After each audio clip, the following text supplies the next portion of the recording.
everybody seems relatively happy. I would say that they're not at all disturbed about being incorporeal.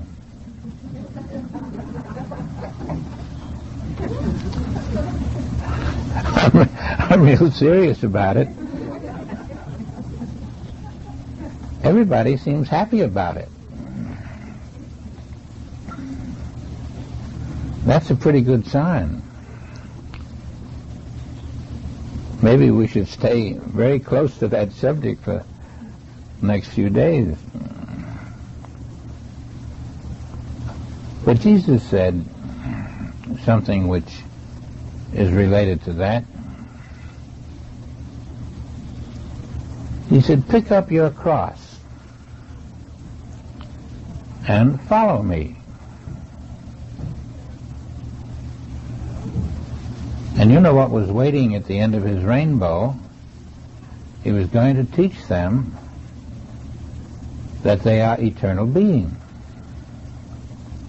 Pick up your cross and follow me into the realization that you are an eternal being. As a matter of fact, there's only one. We each are the eternal being. We each are the life of God. And it would follow from that we can't be in physical bodies that pass on, because the life of God doesn't pass on. So when we learn that we are the life of God, thou seest me, thou seest the Father, all the time we've been told that if you see the Father when you see me, you're seeing that life which is eternal and which has no possibility of ever passing from reality. There should be the assurance now, in words and to some degree of understanding, and some to a degree of realization, that I am the Spirit of God, that I am not in form, that I am incorporeal, that my spirit knows no defect, because there are no defects in the Spirit of God, that my spirit is ageless, that I've always existed as the Spirit of God long before I was born. And then the first birth becomes known as the illusion, or the first death. But the world of God has always existed. The world of man has some beginning in the far-off distance, but I existed before the world began.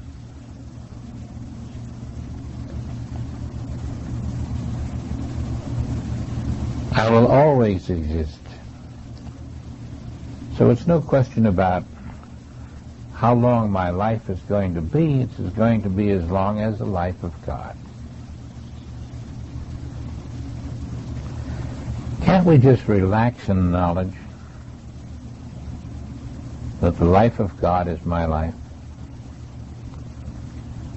and the laws of God uphold that life, and that as long as I live in the consciousness which is aware of God life in me and my fellow man, though he does not yet realize it, I do. And so everywhere I look at the invisible presence of the life of God. That's a lot different than what we generally look at in this world. And when we find we're incapable of remembering that and of knowing that, everywhere is the life of God, and I'm looking at it all the time, then we are divorced from the truth, and we're into the good and bad world, which is not my Father's kingdom.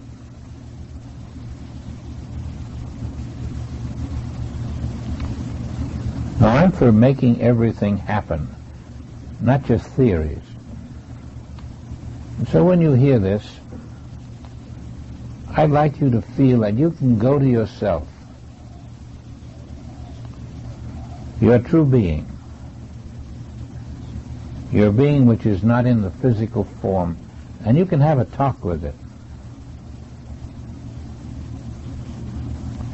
And you can say to that being, why don't you express yourself in more of my life than you've been doing in the past? Why don't you make yourself known?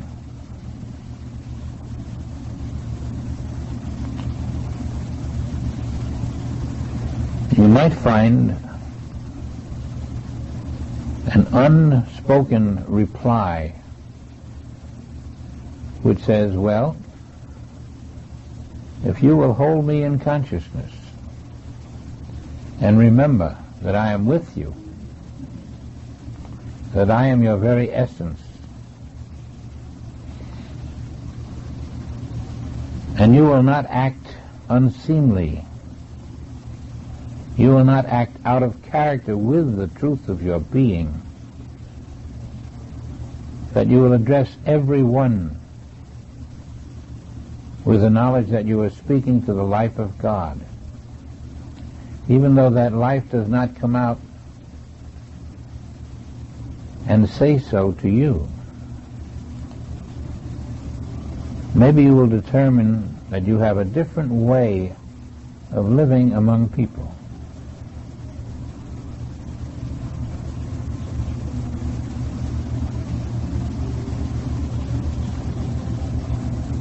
This is a very important phase of our work, how we associate with people. When we know that they are as incorporeal as we are, and because of it, we bring them into a higher plane in which we are reacting to them not as other people do, but as the Spirit of God reacts to the Spirit of God.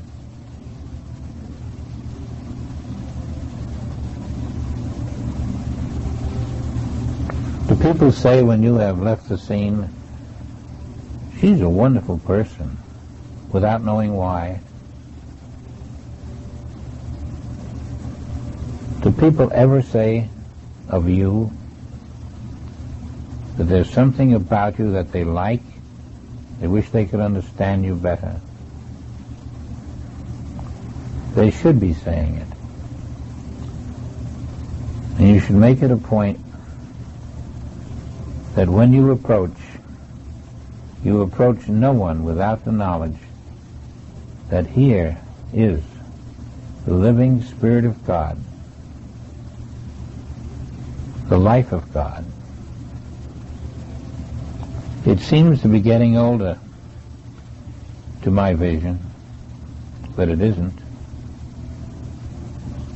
It seems to be cross, but God isn't cross. Seems to be forgetful, but God isn't forgetful. Can you see the divinity that is there, and only the divinity? As you try, you will realize that your judgment of them as divinity is your judgment of yourself.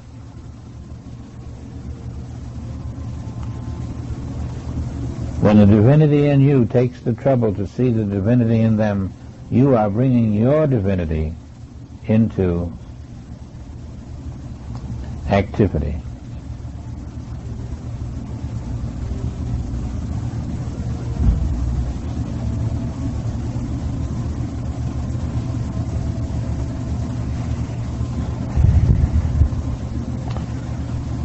Now then, let's look at the healings again. We'll see them a little differently.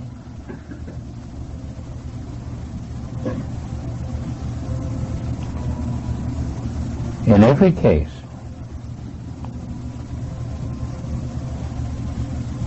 the Christ was seeing the invisible divinity of the victim. And when the Christ brought that victim to a healing, and we saw a person whose bones were well knit, who could function, that was an illusion too. That is what we saw.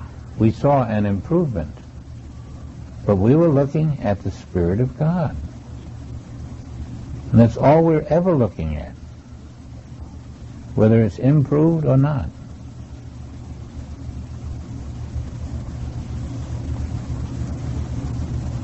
Do you see what a difference it can make in the world when there are those who are able to look and see the invisible, and then to accept the invisible before they can see it?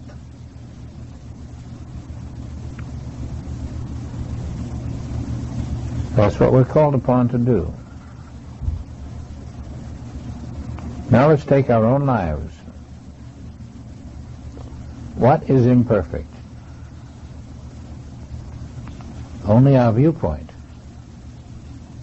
Nothing is imperfect in our lives.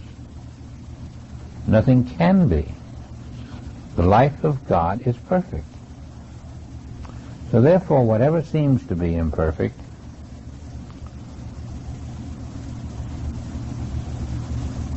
is a mental concept that we entertain. I've got rheumatism. Who has rheumatism? Your incorporeal self doesn't know what rheumatism is. Who has the heart attack? Your incorporeal self doesn't have a heart attack. Does knowing that you have an incorporeal self make a difference in the degree to which this heart attack or this rheumatism has invaded your body? Does knowing that you have no body to be invaded, do you think that makes a difference? Why not experiment with yourself and find out? Find out if your ailment is not happening. Find out if the ailment you think you have cannot happen in your true body.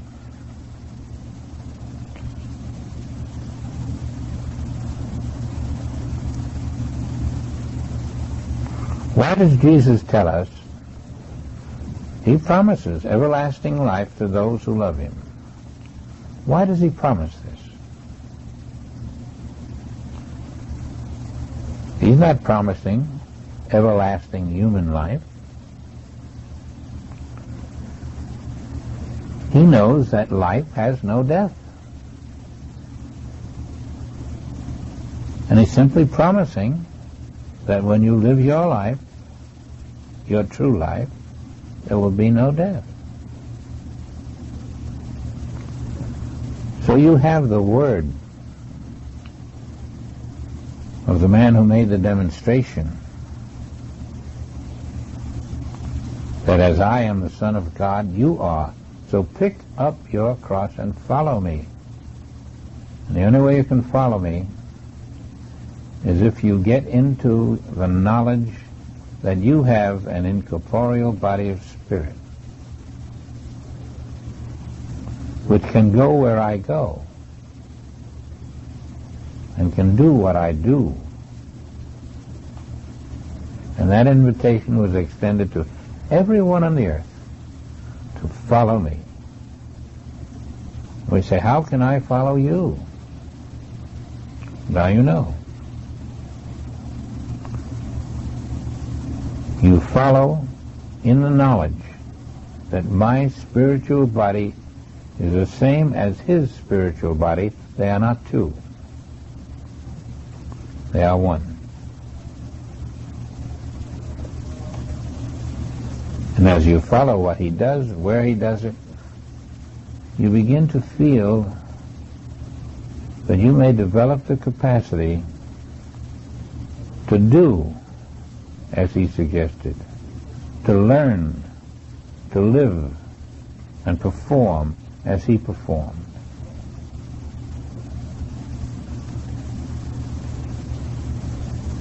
Now take the healing again. See it from that point of view.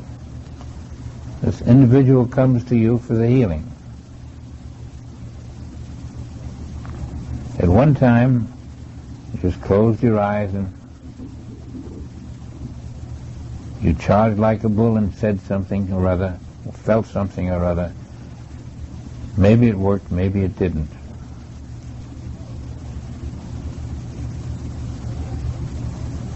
This individual, number one, is the life of God. No, it's not the life of God asking you to heal him. It's the person who doesn't know he's the life of God, but is. You know it. You've got to know it. Not only is he the life of God or she the life of God, but her body is spirit and perfect as God. You've got to know it. Her spiritual body is as perfect as God's body because they're the same body.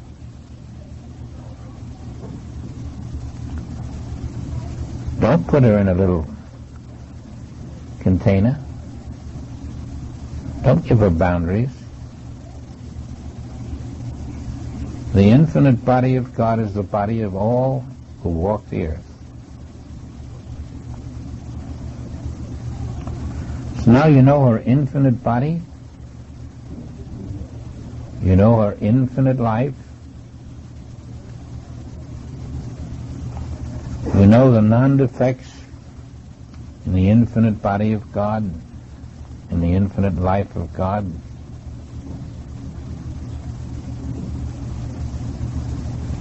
You might say one with God is a majority, just the knowing. But he told us two in his name, so you have the same infinite body. You have the same infinite mind. And put together your facts. I am the Spirit of God, perfect as the Father. She is the Spirit of God, perfect as the Father. Where is the error? The error was some form of concept which became visible, painful. It was only a concept because there's no error in the kingdom of God where we live. There is no error in our kingdom.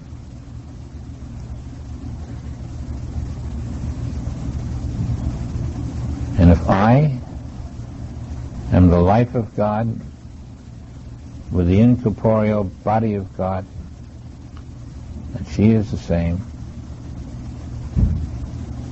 and we are one, and that one is the majority.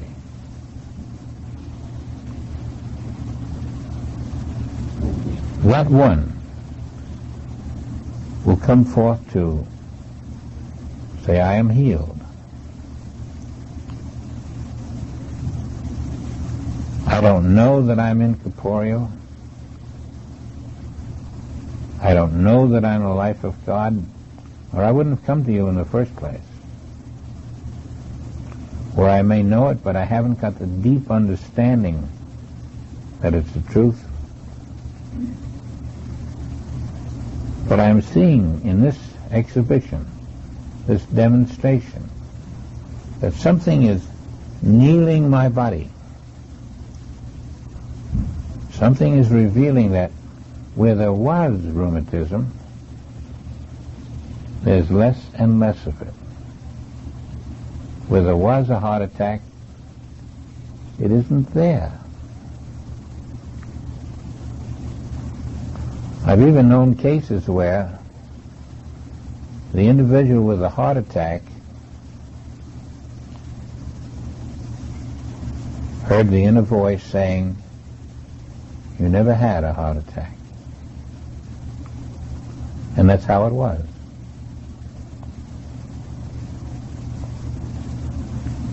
These are glorious moments. And they quadruple your faith in the truth that exists, because there's nothing like the experience of the truth to make you a forever believer that you have another body than the one you walk the earth in. And the one you walk the earth in is not on the earth. Something has told you that I'm walking in that body.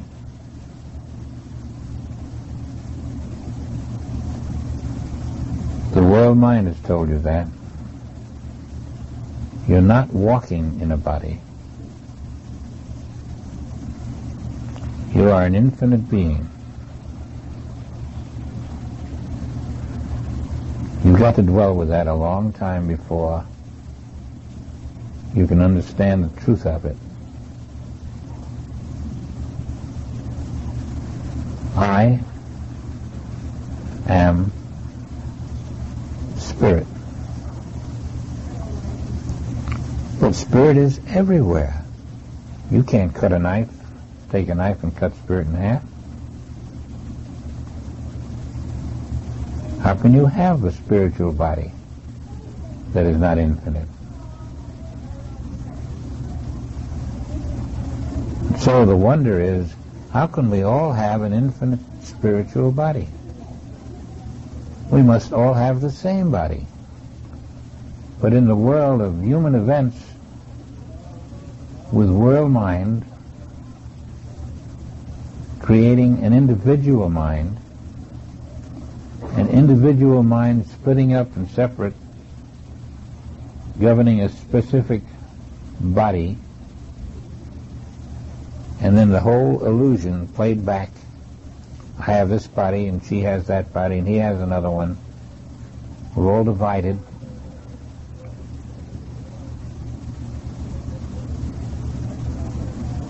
And yet we're not divided.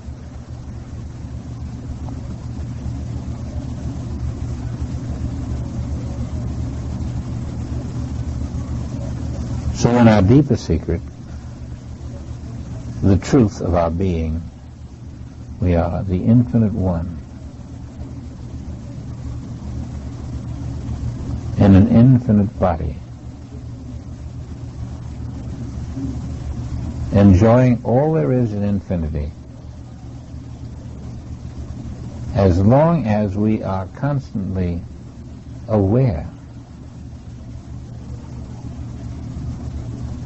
of the truth of divine being.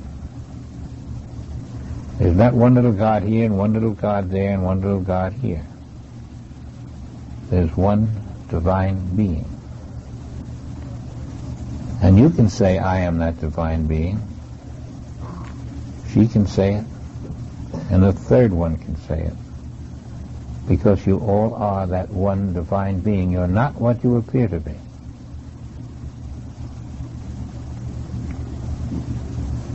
And someday, when the Word is made flesh, it will be spiritual flesh that you realize is yours.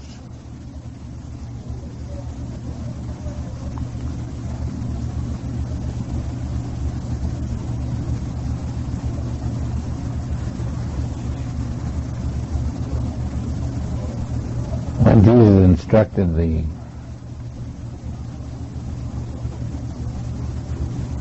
new disciples in the Sermon on the Mount,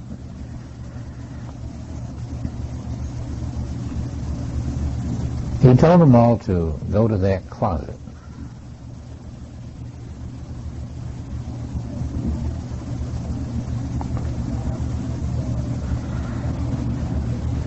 I don't know how long meditation has been on the earth,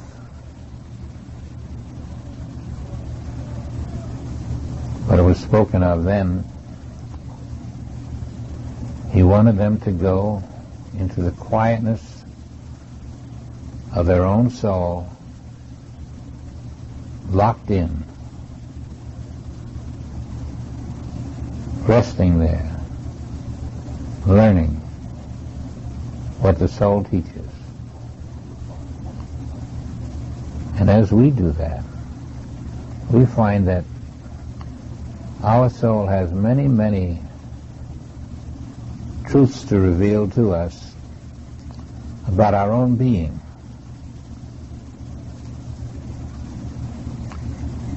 When you have a soul meditation, when you lock yourself in your closet,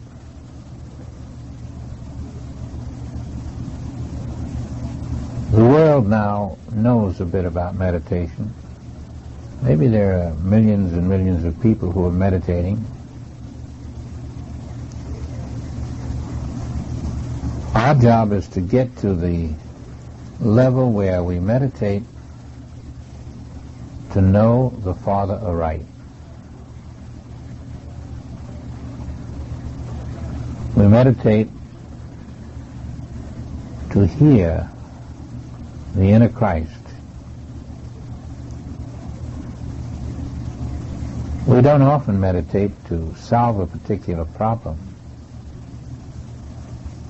because when you know you have no problems other than the problem of thinking you have a problem, that you are momentarily under the illusion of having a problem.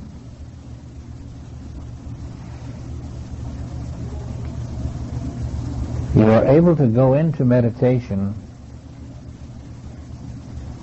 in a different way than if you're trying to solve something.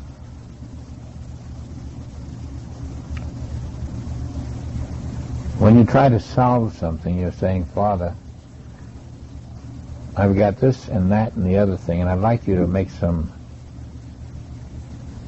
solution to it. And you may be surprised to discover that the Father doesn't respond to your problems. The Father doesn't hear you, because there are no problems in His kingdom. But rather you go into the quietness of contemplation, or the silence of meditation, to come to a deeper understanding of the truth of being.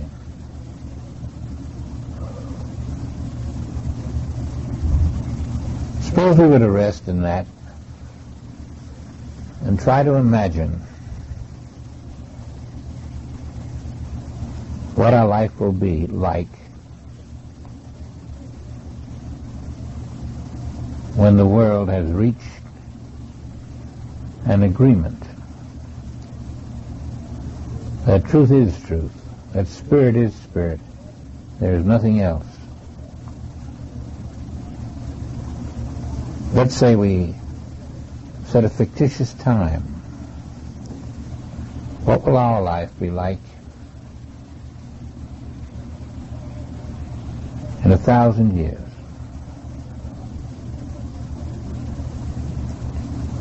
The 1,000 years won't pass, but there will be a space of time in which we are becoming adjusted to a new development. I will call that space of time 1,000 years. What will we consider to be the perfect solution for man in that 1,000 years? Dwell on it a moment.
Our concepts of space and time are going to change radically.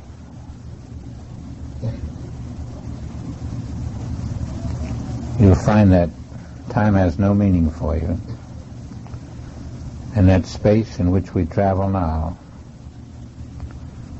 we will not travel in as we do now. We will find that time has no existence whatsoever. That space is equally non-existent. We are the space. We are the time. We are all that exists in reality. Every ounce and inch of reality is you.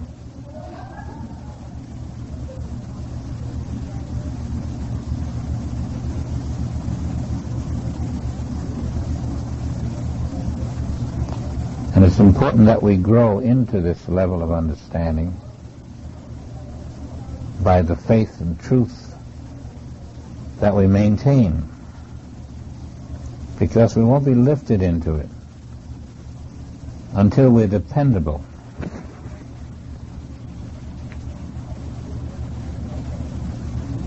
I mean spiritually dependable.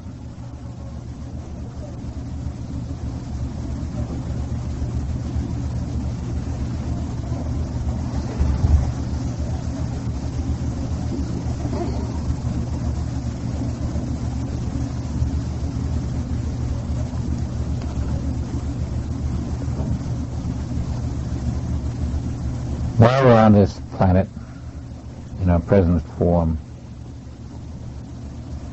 there are no great changes we're asked to make. We're not told to be childless, we're not told to get married, not to get married. We maintain the same relationships. It's the spirit in which we do it, the spirit in which we hold each other.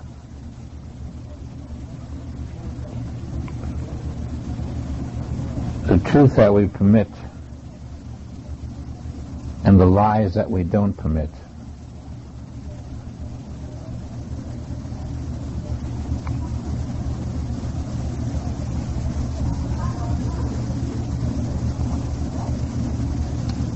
Now then, Jesus showed he was not in a body. By emerging from crucifixion untouched,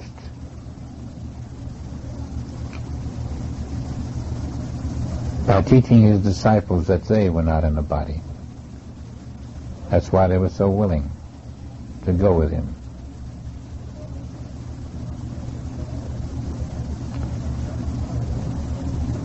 by lifting those who came to him into their true body, which revealed that they were perfect as the Father. By having Lazarus entombed step forth, and lo and behold, he had never been dead.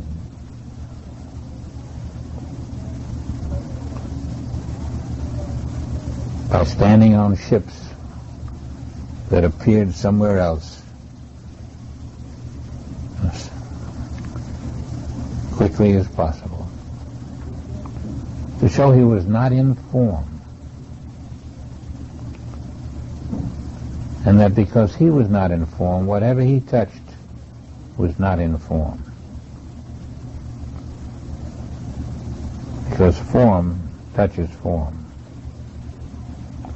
Non-form touches non-form.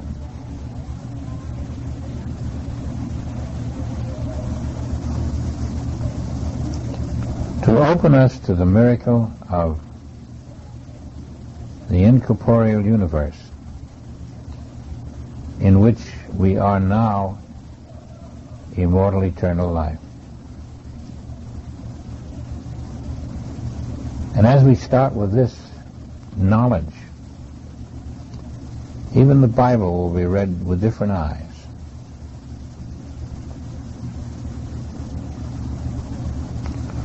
We'll see what he was trying to say and what the world did not know he was trying to say.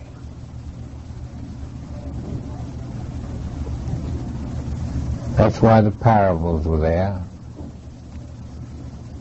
We thought that a parable was something, he'd say one thing and then he'd say another thing.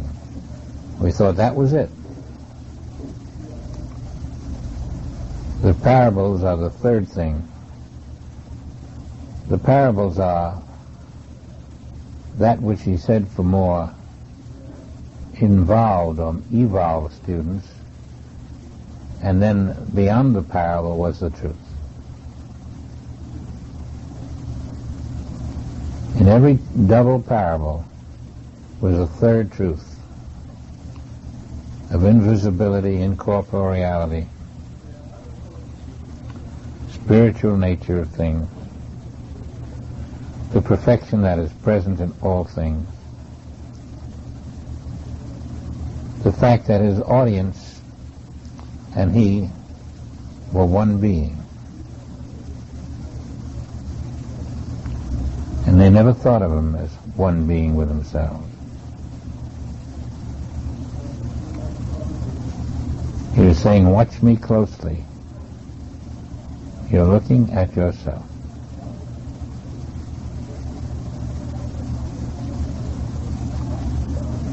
Perhaps from these short talks, we're getting a little more of the nature of our own being than we had anticipated.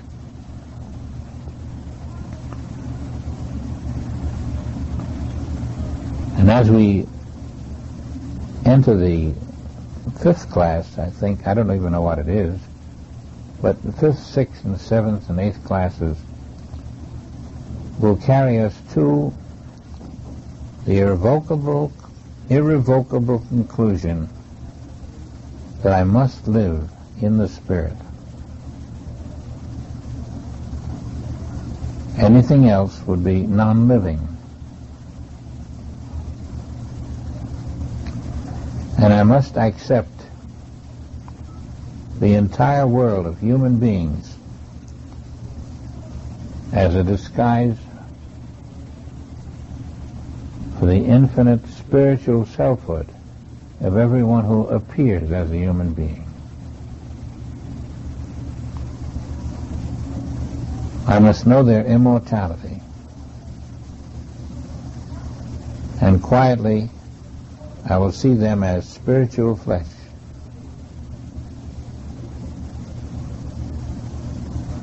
flesh without problems, without a day that will someday end.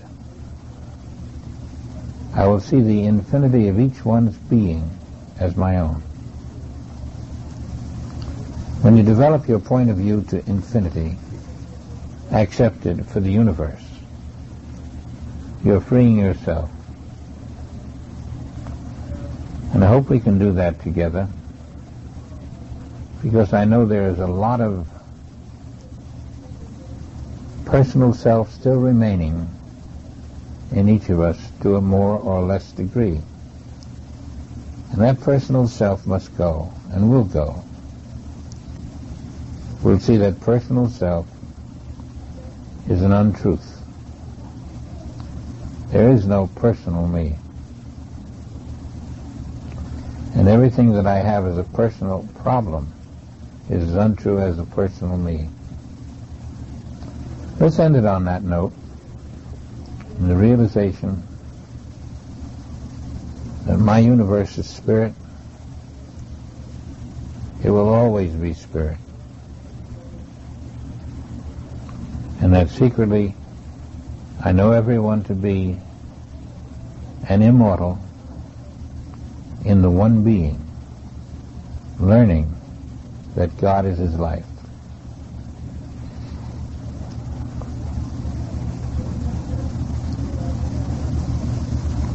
We'll end with a meditation, please. Let's proceed it with a brief contemplation.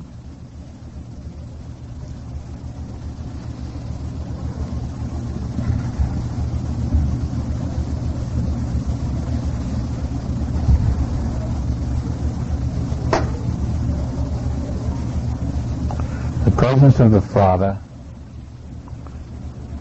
is with me now. I hear it, I know it, I feel it. I rest in the Father. I'm taking myself out of the picture as a person. I rest totally in the perfection of the Father.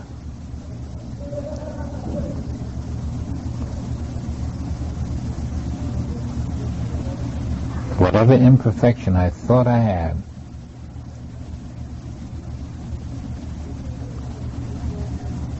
I reject as an impossibility. With that I am still.